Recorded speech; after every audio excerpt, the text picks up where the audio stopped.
wasaaradda qorsheynta maalgashiga iyo iskaashiga caalamiga ah ee Jubbaland ayaa tababar aqoon isweydaarsi ah u qabatay qaar ka mid ah howlwadeennada wasaaradaha kala duwan ee dawladda Jubbaland.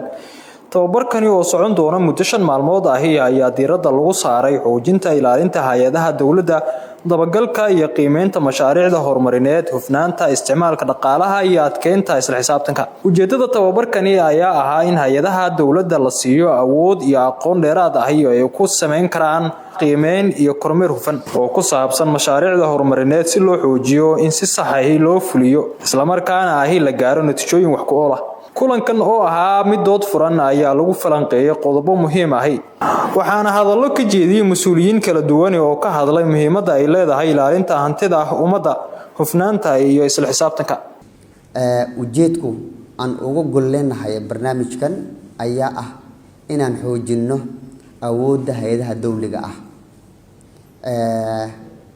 waxyaabo aan ku xoojinayna waxaa kamid ah qaybta qorsheynta, waxaa kaloo kamid ah qaybta monitoringka, waxaa kaloo kamid ah qaybta evaluationka, waxaa kaloo kamid ah qaybta reportingka iyo qaybta isla xisaabtanka ay soo galayso dabcan monitoringka.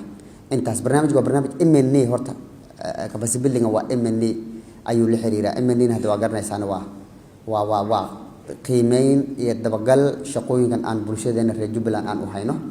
result based management-ga waa hab maamul oo istiraatiijiyad ah oo diiradda lagu saaraya gaarista natiijooyin iyo waxqabad gaar ah. yacni waxaa la rabaa markii howl la qabanayo M&A oo kale tusaale monitoringkii markii project la fuliyo waa inay projectgaas ay leedahay ujeedooyin iyo hadafyo in la gaaro la rabo.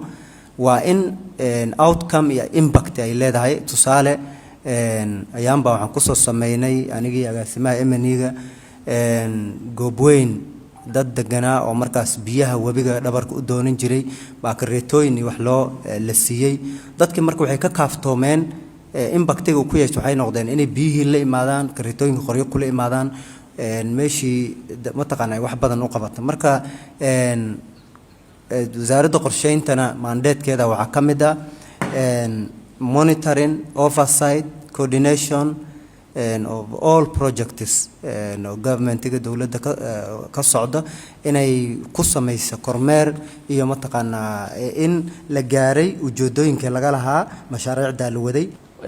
waxaan ugu goon leenahay tabarkani in hay'adaha dawladda ay awood u yeeshaan in ay kormeer iyo qiimeyn ku sameyn doonaan ku sameeyaan mashaariicyaha kala duwan ee ka socda dawladda Jubbaland different sectors.